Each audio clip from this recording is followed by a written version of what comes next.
எல்லோருக்கும் வணக்கம். Welcome to India temple tour channel. நான் கணேஷ் பேசுகிறேன்.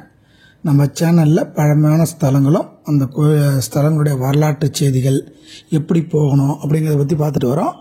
அந்த வகையில் இந்த வாரம் நம்ம பார்க்க போகிறது பஞ்ச ஆரண்ய தலங்கள் அப்படிங்கிற 5 தலங்களை பற்றி நம்ம பார்க்க போகிறோம். இந்த வீடியோ பார்க்கறதுக்கு முன்னாடி என்னுடைய சேனலை இதுவரையும் சப்ஸ்கிரைப் பண்ணாதுங்க, கொஞ்சம் சப்ஸ்கிரைப் பண்ணிடுங்க. பக்கத்தில் உள்ள பெல் பட்டன் அழுத்தி தொடர்ந்து ஒரு என்னுடைய பதிவில் நீங்கள் பார்க்கலாம். வாங்க இப்போ அந்த பஞ்ச ஆரண்ய தலங்களையும் தரிசிக்கலாம். தேவாரம் பாடல் பெற்ற தலங்களில் பஞ்ச ஆரண்ய தலங்கள் என்று 5 தலங்கள் உண்டு. இவ் 5மே காவேரியின் தென்கரையிலேயே அமைந்திருப்பதுடன் ஒரே நாளில் விடியற்காலையில் புறப்பட்டு 5வது கோயிலை அர்த்த ஜாம பூஜையின் போது வந்து வணங்கி முடித்து கொள்ளும்படியாக அருகருகே அமைந்தவையாகும். சைவ சமய குறவர் 4வரில் திருஞான சம்பந்தர் தம் தல யாத்திரையின் போது இதே வரிசையில் 5 கோயில்களையும் ஒரே நாளில் வழிபட்டதாக கூறப்படுகிறது. அந்த வரிசையில் உள்ள கோயில்களான திருக்கருக்காவூர் முல்லை வனம் விடியற்காலை வழிபாட்டுக்கு உரியது. அவளிவநல்லூர் பாதிரி வனம் காலை வழிபாட்டுக்கு உரியது. அரதை பெரும்பாழி ஹரித்வாரமங்கலம் வன்னிவனம் உச்சிக்கால வழிபாட்டுக்கு உகந்தது. ஆலங்குடி திரு இரும்பூளை பூளை வனம் மாலை நேரத்துக்கு வழிபாட்டுக்கு உகந்தது. திருக்கொல்லம்புதூர் வில்வவனம் அர்த்தஜாம பூஜை வழிபாட்டுக்கு உரியது. பஞ்ச ஆரணி என்பது பஞ்ச காடுகளை குறிக்கிறது. இதில் பார்த்தீங்கன்னா 5 விதமான காடுகளுக்குள்ள தலங்களை தான் நம்ம கொடுத்துருக்குறோம். ஒரே நாளில் 5 தலங்களையும் தரிசித்தால் திருக்கையிலையை தரிசித்து பெரும்பேறு கிட்டும். அதிகாலை துவங்கி நள்ளிரவு வரை அடுத்தடுத்த காலபூஜை கலந்து கொள்ள வசதி இருப்பதால் இந்த 5 கோயில்களையும் ஒரே நாளில் தரிசிக்க இயலும். இதில் முதலாவதாக தரிசிக்க வேண்டிய ஆலயம் திருக்கருக்காவூர். இங்கு உஷ காலமாகிய காலை 5 மணி முதல் 6 மணிக்குள் வழிபட வேண்டும்.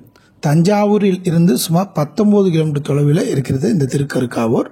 இங்கே சுவாமியின் திருநாமம் ஸ்ரீ முல்லை வனநாதர். அம்பாள் உலக பிரசித்தி பெற்ற ஸ்ரீ கற்பரட்சாம்பிகை. தேவாரம் பாடல் பெற்ற தென் காவேரி கரை சிவத்தலங்களில் இது 18வது தலமாகும். தேவார பாடல் பெற்ற 276 தலங்களில் 81வது தேவார தலமாகும். கிபி 7ஆம் நூற்றாண்டு கோயில் இது. குழந்தை பேறு இல்லாதவர்களுக்கு கர்ப்பம் தரிப்பது தொடர்பான கோளாறுகளையும் குழந்தையை நல்ல முறையில் சுகப்பிரசவமாக பெற்று எடுக்க இடையூறுகளையும் நீக்கும் ஒரே தலமாக பஞ்ச ஆரண்ய தலங்களில் முல்லை வனமாக இத்தலம் முதலில் தரிசிக்க வேண்டிய தலமாகும்.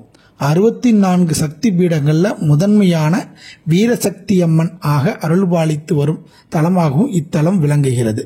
குழந்தை இல்லாதவர்கள் அம்மன் பாதத்தில் மந்திரித்து வைத்த நெய்யை 48 நாட்கள் சாப்பிட்டு வந்தால் குழந்தை பேறு வாய்க்கப் பெறும். இக்கோயிலில் நெய் மற்றும் எண்ணெயை விற்பனை செய்கிறார்கள்.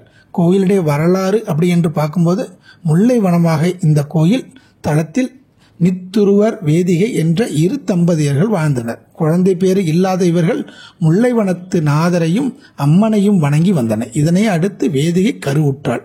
ஒரு நாள் நித்துருவர் வெளியில் சென்றிருக்கும் நேரத்தில் வேதிகை மிகவும் கர்ப்பத்தில் அவதிப்பட்டாள். அந்த நிலையில் ஊர்த்துவ பாதர் என்ற முனிவர் பிச்சை கேட்டு வந்தார். வேதிகை மயக்க நிலையில் இருந்ததால் பிச்சை கேட்டு வந்தவருக்கு உணவு கொடுக்க இயலவில்லை. அவள் அவதி நிலையில் இருப்பதை அறியாத இந்த முனிவர் கோபம் கொண்டு சாபமிட்டார். சாபத்தால் கருவில் உள்ள குழந்தை கலைந்தது. இதனால் வேதிகை செய்வதறியாது திகைத்தாள். பின்னர் தான் நித்தம் வணங்கும் அம்பிகையிடம் தனது நிலை குறித்து வேண்டி முறையிட்டாள். அன்னையும் காக்கும் கடவுளாக எழுந்தருளி வேதிகையின் உடலில் இருந்த அகன்ற கருவை ஒரு குடத்துக்குள் வைத்து ஆவாகனம் செய்து முழு குழந்தையாக உருவாகும் நாள் வரை காத்தாள். முழு குழந்தையாக ஜனித்ததும் அந்த குழந்தைக்கு நைதுருவன் என பெயரிட்டு பெற்றோரிடம் சேர்த்தாள் அம்பிகை. இவ்வாறு பூ உலகில் முதல் கருமாற்றம் செய்து இன்றைய நவீன தொழில்நுட்பத்திற்கு வித்துவிட்டவள் திருக்கருக்காவில் வீற்றிருக்கும் கற்பரட்சாம்பிகை என்னும் கருக்காத்த நாயகி அம்பாள் ஆவாள். இத்தலத்திற்கு ஈசனான முல்லைநாதர் வினைப்பயனால் ஏற்படும் வியாதிகளை தீர்ப்பதால் இவருக்கு பவரோக நிவாரணம் என்று ஒரு பெயர் உண்டு. மூலவர் சுயம்பு மூர்த்தி. மேற்புறம் பிருதி விபாகம் புற்று மண்ணலாகியது. சுவாமி திருமேனியில் முல்லைக்கொடி சுற்றி வடு உள்ளது. இக்கோயில் உள்ள இடம் முன்னர் முல்லை வனமாக இருந்தது. பசியோடு இருந்த சுந்தரருக்கு இறைவன் கட்டமுதும் நீரும் தந்து பசிபோக்கிய தலம் என்பது தொன் நம்பிக்கை. இரண்டாவதாக நாம் தரிசிக்கப் போகும் தலம் அவளிவநல்லூர். இங்கு காலச்சந்தியில் காலை 8:30 மணி முதல் 9:30 மணிக்குள் வழிபாடு செய்ய வேண்டும். திருக்கருக்காவூரில் இருந்து சுமார் 16 கிலோமீட்டர் தொலைவில் உள்ள திரு அவளிவநல்லூரை அடையலாம். ஸ்ரீ சௌந்தரய நாயகி சமேத ஸ்ரீ சாட்சிநாதர் ஆலயம் உள்ளது. தேவாரம் பாடல் பெற்ற 276 சிவஸ்தலங்களில் 163வது தலமாகும். தேவார பாடல் பெற்ற தென் காவேரி சிவஸ்தலங்களில் 100வது தலமாகும். பஞ்ச ஆரண்ய சிவஸ்தலங்களில் 2வது தலமான பாதிரி வனத்தலமாகும். இந்த தலத்திற்கு வந்து சிவபார்வதியை வேண்டிக் கொண்டால் குடும்பத்தில் ஒற்றுமை நிலவும். கணவன் மனைவி கருத்துருமித்து வாழ்வார்கள். கோயில் வரலாறு என்று பார்க்கும்போது பண்டைய நாளில் இத்தலத்தில் இறைவனை பூசித்து வந்த ஆதிசைவ அந்தனர் ஒருவருக்கு 2 பெண்கள் இருந்தார்கள். மூத்த பெண்ணை ஒருவருக்கு மனம் முடித்தார். மணந்து கொண்டவர் சிறிது காலம் கழித்து காசி யாத்திரை சென்றார். அவர் காசி சென்றிருந்த காலத்தில் மூத்த பெண்ணுக்கு அம்மை வார்க்க பெற்று உருவம் மாறியதோடு கண்களையும் இழந்தார். 2வது பெண்ணுக்கும் திருமணம் நடைபெற்றது. சில ஆண்டுகள் கழித்து காசி யாத்திரை சென்றிருந்த மூத்த மருமகன் வீடு திரும்பினார். அக்காலம் இளையம் என்னும் கணவன் வீட்டிலிருந்து வந்திருந்தாள். தன் மனைவியின் உருவ வேறுபாட்டை கண்டு இவள் என் மனைவியல்ல என்றும் உருவத்தில் ஒத்திருந்த இளையவளே என் மனைவி என்று வாதிட்டார். இதனால் 2 பெண்களையும் பெற்ற ஆதிசேவர் மனங்கலங்கி இத்தல இறைவனை பிரார்த்திக்க, இறைவன் இடப வாகனத்தில் எழுந்தருளி காட்சி தந்து மனந்தடுமாறிய மருமகனை பார்த்து மூத்தவளே அவர் மனைவி என்று பொருளில் அவள் இவள் என்று சுட்டிக்காட்டி மறைந்தார். மேலும் இறைவன் அருளியவாறு மூத்தவளுக்கு இத்தல திருத்தத்தில் மூழ்கி பழைய உடலையும் கண்களையும் பெற்றாள். கணவனுடன் சேர்ந்து இன்புற்று வந்தாள். அவள் இவள் என்று சாட்சி கூறியதால் இத்தல இறைவன் சாட்சிநாதர் என்று பெயர் பெற்றார். இத்தலத்தின் பெயரும் நல்லூர் என்பதை மாறி அவளிவநல்லூர் என்றாயிற்று. இப்பொழுது நாம் 3வதாக தரிசிக்கப் போகும் தலம் அரிதுவார மங்கலம். இத்தலத்தில் உச்சி காலத்தில் பகல் 11 மணி முதல் நண்பகல் 12:30 மணிக்குள் தரிசனம் செய்ய வேண்டும். அவளிவநல்லூரில் இருந்து சுமார் 5 கிலோமீட்டர் தொலைவில் அரிதுவாரமங்கலம் உள்ளது. இங்கே ஸ்ரீ அலங்கார நாயகி சமேத ஸ்ரீ பாதாளேஸ்வரர் கோயில் அமைந்துள்ளது. தேவாரம் பாடல் பெற்ற 276 சிவஸ்தலங்கள்ல இத்தலம் 162வது தேவார தலமாகும். காவேரி தென்கரை தேவார தலங்களில் 99வது தலமாகும். பஞ்ச ஆரண்ய தலங்கள்ல 3வதும் வன்னி வனமாகவும் உச்சிகால வழிபாட்டுக்கும் உரிய தலமாகும். சிவனின் திருவடிக்கான பெருமாள் வராக உருவம் கொண்டு பூமியை தொலைத்த இடம் இன்றும் இங்கு உள்ளது. சிவபெருமானின் கீழே தரப்பகுதி இறைவனின் திருவடியை காண பெருமாள் வராக அதாவது பண்டி ரூபம் கொண்டு துவாரமிட்டு சென்ற பள்ளம் இன்றும் இங்கு உள்ளது. அதை சிறு கல்லை வைத்து அடைத்துள்ளார்கள். நாராயணன் வராக அவதாரம் எடுத்து பூமியை துவாரம் போட்டதால் இவ்வூர் ஹரி துவார மங்கலம் என்ற பெயர் பெற்றது. பாதாளம் வரை லிங்கம் நீண்டிருப்பதால் பாதாளேஸ்வரர் என்ற பெயர் பெற்றது. தல வரலாறு என்று பார்க்கும்போது பிரம்மாவுக்கும் விஷ்ணுவுக்கும் தங்களில் யார் பெரியவர் என்ற போட்டி ஏற்படுகிறது. இது சிவனது பாதத்தையும் திருமுடியையும் யார் முதலில் தரிசிக்கிறார்களோ அவர்களே பெரியவர்கள் என்ற நிபந்தனையின் போட்டி ஆரம்பமாகிறது. சிவபெருமானும் அதற்கு இசைவு தெரிவிக்க பூமிக்கடியில் இருக்கும் அவர் பாதத்தை காண வராக அவதாரம் எடுத்தார். தனது முகத்தால் பூமியில் துவாரம் ஏற்படுத்தி அவ்வழியே உள்ளே சென்றார். ஆனால் பாதத்தை காண முடியவில்லை. சற்றே விரக்தி தோன்றியதால் பூமியின் மேலே வந்தார். அங்கே நாராயணன் சிவனை வேண்டி தவம் புரிந்தார். அவ்வாறு வராக அவதாரத்தில் திருமால் தோண்டிய பள்ளம் இத்தலத்தில் இன்றும் காணப்படுகிறது. ஹரி என்னும் திருமால் பூமியை துவாரமிட்ட இடம். ஆதலால் இவ்விடம் ஹரிதுவார மங்கலம் என்று அழைக்கப்படுகிறது. வராகர் அதல விதல சுதல விதல பாதாளம் என்று ஊடுருத்து சென்ற இடம் இதுதான். இத்தல ஈசனை சரணாகதி அடைந்தால் அண்ணாமலையானின் நிஜ தரிசனம் கிடைக்கும் என்பது இத்தலம் கூறும் ரகசியமாகும். அடுத்ததாக 4வது தலமாக நம்ம காணப்போவது ஆலங்குடி.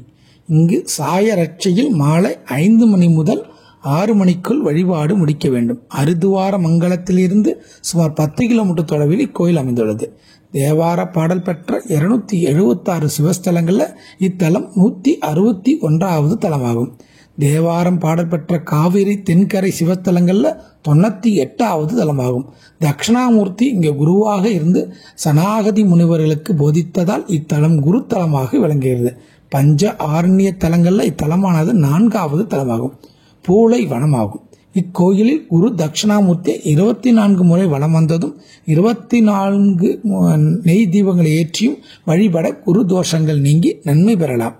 முல்லை மலர் அர்ச்சனை, மஞ்சள் வஸ்திரம் சாற்றுதல், கொண்டைக்கடலை, சர்க்கரை பொங்கல் நிவேதங்களுடன் நாம அர்ச்சனை, பாலாபிஷேகம் மற்றும் குரு ஹோமம் செய்தால் சகல தோஷங்களையும் நீங்கி குரு பகவானே அருள் புரிவார் என்பது ஐதீகம்.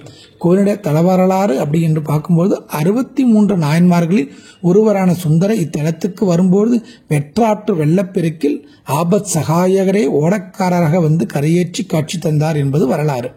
ஓடம் நிலை தடுமாறி பாறையில் மோதிய போது காத்த விநாயகர், கலங்காமல் காத்த விநாயகர் என்று இத்தலத்தில் போற்றப்படுகிறார். தேவர்களை காக்க வேண்டிய ஆழகால விஷத்தை இறைவன் அருந்தி காத்தருளியதால் இவ்வூருக்கு ஆலங்குடி என்ற பெயர் வந்ததாகவும் சொல்லப்படுகிறது. இங்குள்ள மூலவர் ஆபத் சகாயேஸ்வரர் சுயம்புலிங்கமாக அனுபவிக்கிறார். சிவபெருமான் சுயம்பு வடிவத்தில் ஸ்தல செடியான பூளையில் கீழ் வந்ததால் இந்த இடம் இரும்பூளை என்று அழைக்கப்பட்டது. மற்றொரு பதிப்பில் இந்த இடம் பூளை வாழ நதிக்கரையில் உள்ளது. எனவே இந்த இடம் இரும்பூளை என்று பெயர் பெற்றது. இந்த நதியானது கோயிலுக்கு வெளியே ஓடுகிறது. அடுத்ததாக நம்ம பார்க்க போது பஞ்ச ஆரணை தலங்களில் கடைசியான தலமாகவும் 5வது தலமான திருக்கலம்பூர் என்கிற திருக்கொல்லம்பூர். இங்கு அர்த்த ஜாமத்தில் இரவு 7:30 மணி முதல் இரவு 8:30 மணிக்குள் வழிபட வேண்டும். ஆலங்குடியில் இருந்து சுமார் 9 கிலோமீட்டர் தொலைவில் உள்ளது. இங்கே சிவபெருமானின் திருநாமம் ஸ்ரீ வில்வராணேஸ்வரர், அம்பாள் ஸ்ரீ சவுந்தரநாயகி. தேவாரம் பாடல் பெற்ற 276 சிவத்தலங்களில் இத்தலமானது 177வது தலமாகும். தேவார பாடல் பெற்ற காவேரி தென்கரை தலங்களில் 113வது தலமாகும். பஞ்ச ஆரண்ய தலங்களில் வில்வவன தலமாகும். இத்தலம் பஞ்ச ஆரண்ய தலங்களில் அர்த்த ஜாம பூஜைக்குரிய தலமாகும். சித்த பிரம்மை உள்ளவர்கள், மனக்குழப்பத்தில் தவிப்பவர்கள் இங்கு வந்து வழிபட்டால் மனதில் தெளிவு பிறக்கும், மனநோய் நீங்கும் என்பது ஐதீகம். தலவரலாறு அப்படின்னு பார்க்கும்போது சம்பந்தர் தம் அடியார்களுடன் கொல்லம்புதூர் இறைவனை தரிசிக்க திருக்கொல்லம்புதூர் வரும்போது காவிரி ஆற்றின் கிளை நதிகளில் ஒன்றான முல்லை ஆற்றில் வெள்ளம் கரை புரண்டு ஓடிக்கொண்டிருந்தது. அக்கரையில் உள்ள கொல்லம்புதூர் ஆலயத்திற்கு செல்ல ஓடக்காரன் ஒருவரும் காணப்படவில்லை. அடியார்கள் திகைத்து அக்கரை செல்வது எப்படி என்று கவலைப்பட்டு கொண்டு இருந்தனர். அப்பொழுது சம்பந்தர் கொல்லம்புதூர் இறைவனை எண்ணி துதித்து ஓடக்காரன் இல்லாமலேயே ஓடத்தில் தம் அடியார்களுடன் ஏறி கொட்ட மேகம் மழுங் கொல்லம்புதூர் என்று தொடங்கும் பதிகம் பாடினார். இறைவனின் திருவருளால் ஓடமும் தானாகவே வெள்ளத்தில் ஓடி சம்பந்தரையும் அவர்தம் அடியார்களையும் அக்கறை கொண்டு சேர்த்தது. திருஞான சம்பந்தர் கோயிலை அடைந்து மீதி பாடல்களை பாடி இறைவனை வழிபட்டு அங்கேயே தங்கினார் என்பது வரலாறு. இந்த ஓடத்திருவிழா ஆண்டுதோறும் ஐப்பசி மாதம் அமாவாசைக்கு மறுநாள் சிறப்பாக நடைபெறுகிறது. ஆற்றின் அக்கறையில் சம்பந்தருக்கு தனி கோவில் ஒன்றும் உள்ளது. இந்த ஆற்றை மக்கள் வழக்கில் ஓடம்போக்கி ஆறு என்று வழங்குகின்றனர். இவ்வாற்றில் எதிர்க்கரையில் ஞானசம்பந்தர் கோயில் உள்ளது. இக்கோயிலை நம்பர் கோயில் என்று அழைக்கிறார்கள். நம்பர் என்பது திருஞான சம்பந்தரை குறிக்கும். இந்த ஆற்றை ஓடம்போக்கி ஆறு என்று மக்கள் வழங்குகிறார். இந்த 5 ஆலயங்களையும் ஒரே நாளில் தரிசித்து வாழ்வில் பெறுவதற்குரிய பேறுகளையும் சகல வளங்களையும் பெற்று பெருவாழ்வு வாழலாம் என்பது முன்னோர்களின் திருவாக்காகும். இந்த 5 கோயில்களையும் ஃபுல் டீட்டெயிலாக நான் ஒவ்வொரு கோயிலை பற்றி தனித்தனியாகவும் வீடியோ போட்டிருக்கேன். அதனுடைய லிங்கை டிஸ்கிரிப்ஷன் பாக்ஸில் தனித்தனியாக கொடுக்குறேன். நீங்கள் போய் பார்த்தீங்கன்னா தனித்தனியாக ஃபுல் கோயிலையும் ஃபுல் வரலாற்று செய்திகளோடையும் நீங்கள் தரிசிக்கலாம். சரிங்களா? இதோட இந்த வீடியோ முடிச்சுக்கிறேன். அடுத்த வாரம் வேற ஒரு ஸ்தலத்தை பற்றி பார்க்கலாம். திருச்சிற்றம்பலம்.